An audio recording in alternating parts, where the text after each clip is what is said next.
各位觀眾大家好，歡迎收睇26分鐘見證實錄。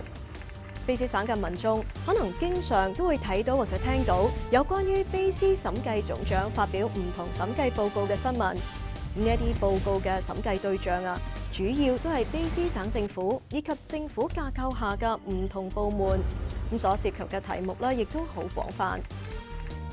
究竟現任嘅卑詩審計總長係乜嘢人呢？佢嘅職責以及角色係乜嘢？卑詩審計總長辦公室又係點樣運作嘅呢？喺今晚嘅節目裏面，我哋就請嚟咗卑詩審計總長進行專訪，親自解釋一下佢嘅工作點樣關係到公眾嘅利益，而公眾又可以有邊一方面嘅參與。Mr. Pickup 你好，多謝你今日接受我哋嘅訪問啊。Happy to join you and thank you for your interest. 好多公眾都想知道我哋現任嘅卑詩審計總長其實係乜嘢人？你可唔可以首先介紹一下你自己啊？ Yeah, sure. So Michael Pickup, and I am by profession, I'm a CPA, so trained as a professional accountant, and have my fellowship in accounting as well, which I received in 2018. I've been Auditor General of British Columbia for the last 2 years. Previous to that, I spent 6 years as Auditor General of Nova Scotia, our other side of the country. And before that, had the pleasure of working 25 years for the Auditor General of Canada, including many years in Ottawa as well, and have pretty much worked in every part of the country. 講到你嘅個人背景其實你係咪有原住民嘅背景㗎？ Yeah, I do. So, I am Indigenous, and it's a fabulous story. And, I belong to the Maipakek First Nation on the eastern part of Canada. And it's a wonderful story. My mother is Indigenous and my father isn't. So I do have my status as an Indigenous person. So I bring those perspectives to this position as well. And certainly if we had more time, it's really interesting story where my mother's grandmother, who was a 13-year-old Indigenous girl growing up on a reservation, left that reservation to marry a 30-year-old non-Indigenous person in another community, had her first child at 14 and had 10 more children by the time she was 30. So just really interesting background that it has given to me. 你可唔可以介紹一下你主要嘅職責係乜嘢呢？ Sure. So the role of the Office of the Auditor General of British Columbia. So I'm an independent officer of the legislature. So I report to the legislature directly. So I don't report to a minister or a government department. And we have a lot of independence as an independent office in that we pick the audits that we want to do. So we decide what we want to look at from a performance audit perspective. And then we also do a number of financial audits that are required by statute as well. 你提到你哋係獨立運作㗎，咁你哋嘅工作其實係向邊一個交代嘅呢？ I remember having a conversation with my mother recently again on this, and she likes to ask me, so who's your boss? And I said, well, really, in many ways, it's the legislature, but it's also 5.5 million British Columbians, because I think that I'm working for and reporting through the legislature to everybody in this province on the work that we do. So it is, quite a unique and special position to be in for sure. 卑詩審計總長辦公室要做啲乜嘢工作㗎？職能係乜嘢啊？ Sure. So I'd really divide the types of audits we do into 2 buckets. The first bucket would be the financial audits. So this would be following all of the same practices. If some of your viewers, for example, have businesses, or they go to a bank, for example, most of those organizations would have a financial audit. We do those as well. Same standards, but we don't audit people, right? We're auditing organizations. So it might be Hydro, BC Hydro, it could be UBC, it could be ICBC, it could be a number of these crown corporations and the government summary financial statements, which pulls all of this together for over 140 organizations across government. We do this financial audit that is the biggest financial audit done in this province, in the private or public sector. So our accountants, who are auditors, are doing this huge financial audit. But likewise, we do the other bucket of work that we do, performance audits. So the performance audits are looking at how government is running programs and services, and we're auditing, whether they're achieving their objectives sufficiently, whether they're being effective in what they are doing. So it's looking at the administration of those programs and services. And that can be anything that government does. So, in the time I have been here for the last 2 years, we've done audits like avalanches, we've done dam safety, conservation lands, hotel purchases. And now we're working on things like diversity and inclusion and government's management of diversity and inclusion in the public service. At vaccines, we are looking at the management of substance use as well, and the management of those programs. 你哋會唔會對個別人士進行審計調查嘅呢？ No, that's right. So we wouldn't have authority to be auditing, because I know, I've been at this now for over 30 years and so, working for audit offices. And I certainly remember when I started, my family would say to me, "Oh, are you going to come audit us?" And I was like, "No, we're not Revenue Canada. We're not CRA. And we don't audit individuals. We're auditing government. We're auditing what government does and how they're spending the money. How well they're performing. So no, we're never going to show up at any individual's door to audit individual people." 你之前提到啦，你哋做嘅審計工作咧，唔係單只係財務以及數字㗎，亦都有政策以及政府表現方面嘅審核。咁但係呢一啲好多時候唔係簡單有黑與白嘅答案㗎。咁做呢一類審計工作嘅時候啊，係根據啲乜嘢程序標準㗎啦？ Yeah, so on that bucket of audits that we call performance audits, right? They're really looking at the performance of management. And at one time in Canada, this was called value for money. So as government is spending money, are they getting value for the money they are spending? And it's looking at, typically had looked at things like economy, efficiency, and effectiveness, for example. But again, this is a profession done by professional auditors. And there are standards, just like there are standards set by the profession, the Auditing and Assurance Standard Board, just like there are standards set for financial auditors that financial auditors must follow. There are also standards of practice that must be followed for the performance audits as well. So I would sign off as the Auditor General on these audits to say we have followed standards, and we would report then to the legislature on the results of these performance audits. 咁通常啊，係邊一個去決定審計啲乜嘢題目同埋審計嘅對象啊？ Yeah, so I have to tell you, as an Auditor General now, 6 years in Nova Scotia and now 2 years here, that's the number one question that the public asks me. How do you decide what to audit? And I say, my first part of that answer is it really is up to us, right, to have that independence to be able to pick what we want to audit. And with that great freedom and independence comes a lot of responsibility to be able to explain, I believe, how we pick audits. So we look at things like, how big is the program? Is this a sizable program? So if something was only, a very small expenditure, it would be quite unusual then to look at that. So we can do probably, let's say 10 performance audits a year across the whole government. So we'll look at the size, how much the program is spending. We'll look at the risks in that program. So is it something new? Is it something government hasn't done before? Is it complex? Have I received a lot of letters from people outlining problems they're having with a program? We talk to government officials. What do we hear about it? We talk with the public and with others to say, are there certain areas we should be aware of?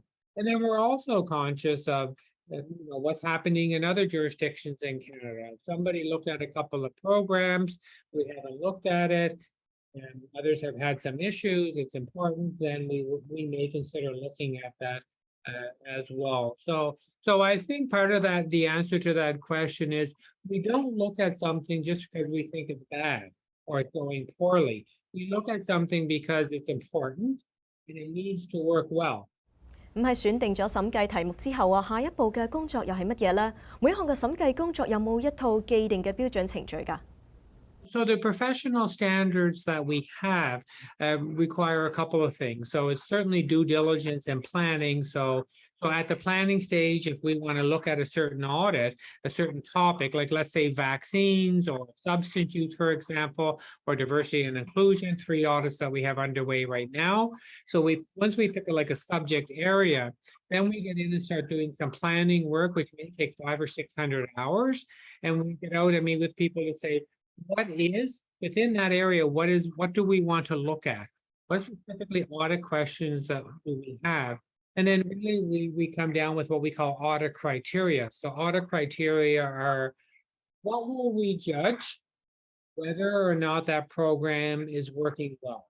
So what will be the types of questions we ask? And what will be the criteria or the bar to which we will look to hold government accountable to say, did you meet this or did you meet that? So, and all of that is set by standards so that when we come up with our audit plan to say, we're going to audit this in vaccines, we're going to audit this in substance use, we have our criteria set at the planning stage, then we'll have a discussion with those we are auditing to say, do you fully understand the criteria? Do you agree with the criteria? Do you have issues with the criteria?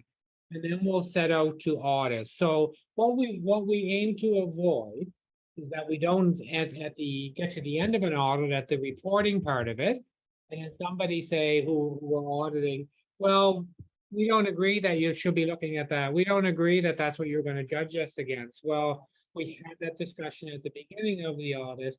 We agree what the criteria is. You might not like the results of what we found against that criteria, but we had the discussion. 卑詩審計總長 Michael A. Pickup 強調，佢哋唔隸屬於任何嘅省政廳，亦冇任何嘅政黨背景聯繫，係中立嘅部門。咁佢哋所做嘅報告以及建議點樣得到跟進，又是否有約束力呢？下一節翻嚟繼續會有卑詩審計總長嘅專訪。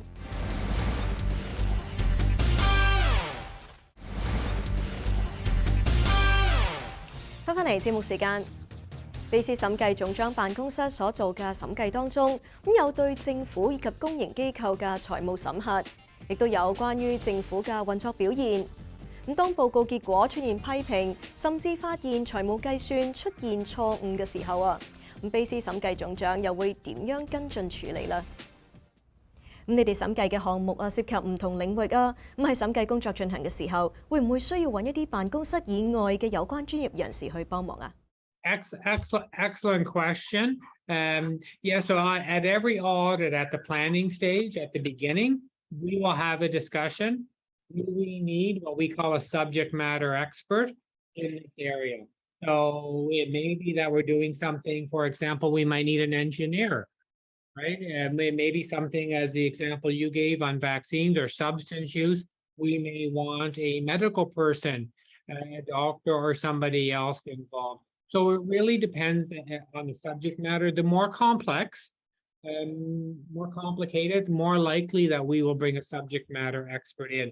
But the thing I always remind people is our expertise is in auditing and coming up with criteria, collecting evidence, and reporting. That we're not trying to redesign a program. We're not trying to come up with policies. What we have to understand is what the government is trying to do, the program they have in place, the policies they have are following. So yes, sometimes we will have what we call subject matter experts. So certainly an excellent question. 當你哋尋求呢一啲專業人士幫忙嘅時候啊，點樣去確保佢哋嘅身份以及立場都係中立嘅呢？ So that will be part of our quality management system internally to the organization, where we won't even approach somebody if they don't pass that first check in terms of making sure they aren't connected, and also aren't connected or biased in terms of if you just left a department a month ago and we're going to audit that department, we're not likely going to use you as a subject matter expert because you probably won't pass the test of not only being sort of independent and removed from it in fact, but also in appearance, right? So we spend a lot of time when we pick subject matter experts to make sure not only that they know what they're doing, but also to make sure, as you suggest, that they, aren't potentially tainted by connections or conflicts they would pose. So we have an internal quality management system, including lawyers and professional practices groups that would help us go through this process. 每一項嘅審計工作有冇特定嘅時間表㗎？一般需要幾多時間先至能夠得出最終嘅報告呢？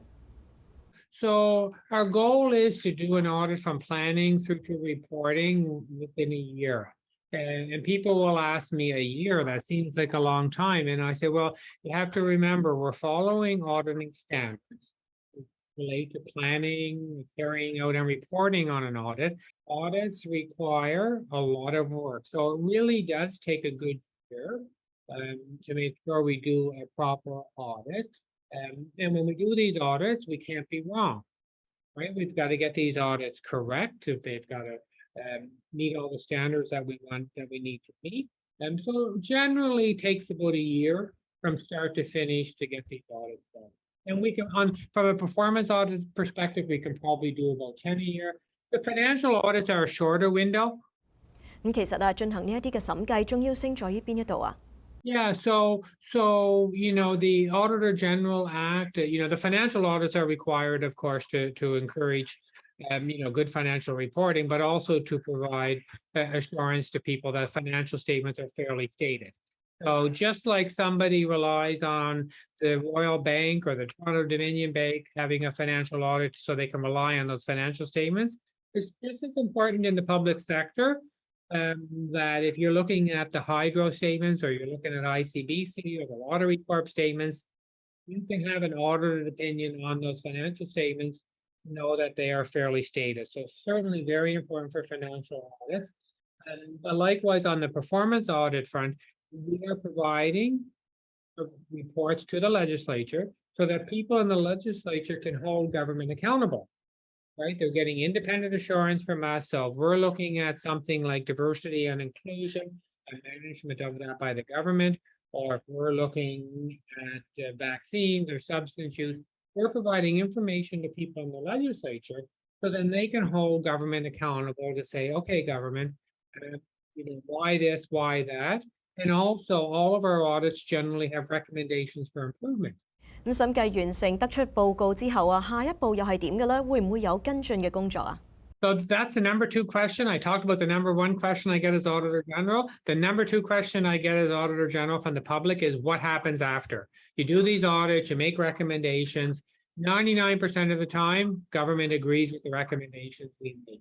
So then, well, what happens after? So we can make somebody obviously complete a recommendation, but given that they agree with them, and then it becomes important about what happened. So similar to what we did in Nova Scotia, starting in 2023 calendar year here in British Columbia, we are going to do a report to the legislature every year that goes back and follows up the audits from, say, 3 years before that, to say, okay, what happened after we left?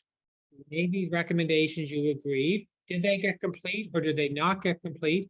If they got complete, do we agree they are complete? If they didn't, what is the story around these things, why they are not complete?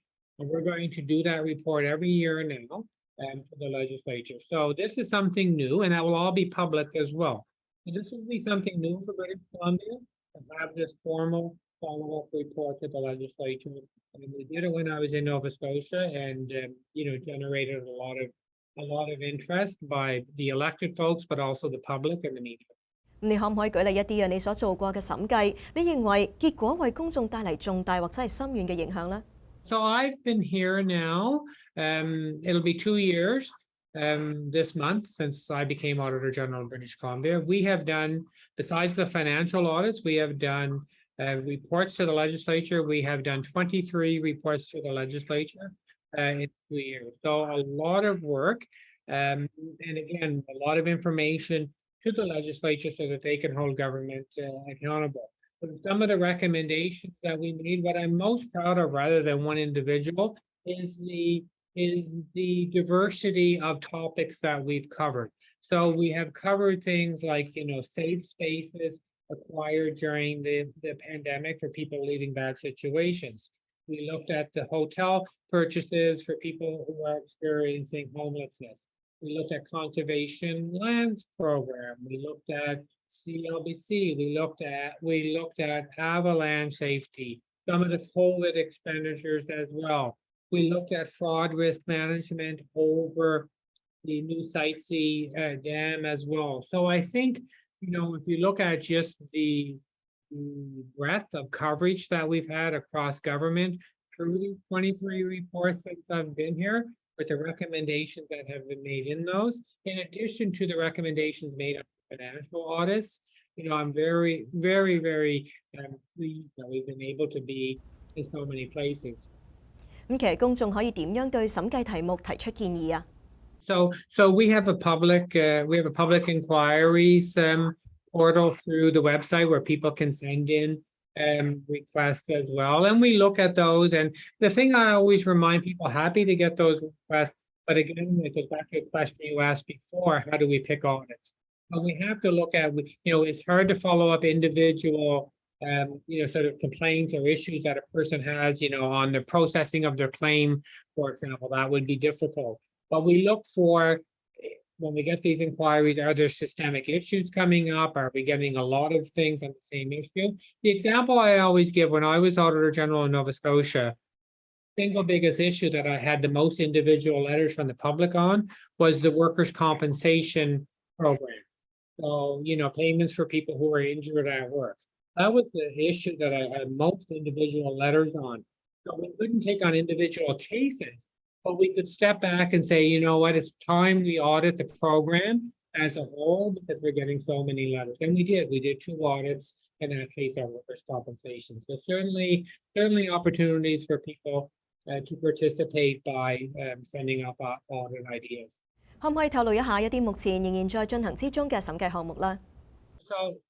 So we have lots of things, and we're very public about this. It is, once we get far enough along that we planned an audit, we put it on our work in process site on our website. So there's a section there. But some of the things that we'll be looking at COVID expenditure programs, again, in economic development. We'll be looking at management of vaccines. We'll be looking at some of the management over the substance use as well. Pleased that we're looking at diversity and inclusion. So we're looking at how well government has managed this approach to diversity and inclusion in the public sector as well. So those are some of the examples of things that will be coming out. We're doing one on mental health in corrections, particularly focused on the Indigenous population as well. And we'll have that one coming out in the new year as well. So those are some of the more upcoming ones that we have coming out. 其實你對卑詩審計總長呢一份工作有啲乜嘢評價呢？ Yeah, you know what? It's a wonderful job. It's so much fun. And for me, I'm an accountant, so I get all the financial audit work that I like to do. And, been doing financial audits for a long time and really enjoy. So there's that. But from a performance audit perspective, it's so interesting. As an accountant, I'm not sure there'd be any other job where I could have just the diversity of experiences. And I always tell people, I spent, for example, 3 days in correctional facilities, out in prisons as part of this job, 3 full days, right? So got to do rounds with the offenders, with the superintendent. I've been out on climbing container ships in the ocean as part of this job, been in submarine mines, been in hospitals, and if government does it, have been out and can see it being done. So as an accountant, it's quite fascinating to be able to get out and see so many things. So I quite enjoy it, and it keeps me going at this, and after all these years. Mr. Pickup， 今日再次多謝你接受我哋嘅訪問啊！ Oh, happy to do it, and I want to certainly thank you for your interest in the work that we do. So take care. 好啦，今集嘅節目時間又差唔多啦。咁如果觀眾對我哋嘅節目有啲乜嘢意見嘅話，係好歡迎大家以電郵嘅方式同我哋聯絡㗎。我哋嘅電郵地址係 mag26@fairchildtv.com。如果觀眾想重溫翻今集嘅節目，亦都可以上到去我哋嘅網站3w.fairchildtv.com， 點擊節目重溫一欄就可以睇得翻㗎啦。下星期同樣時間再同大家見面，晚安。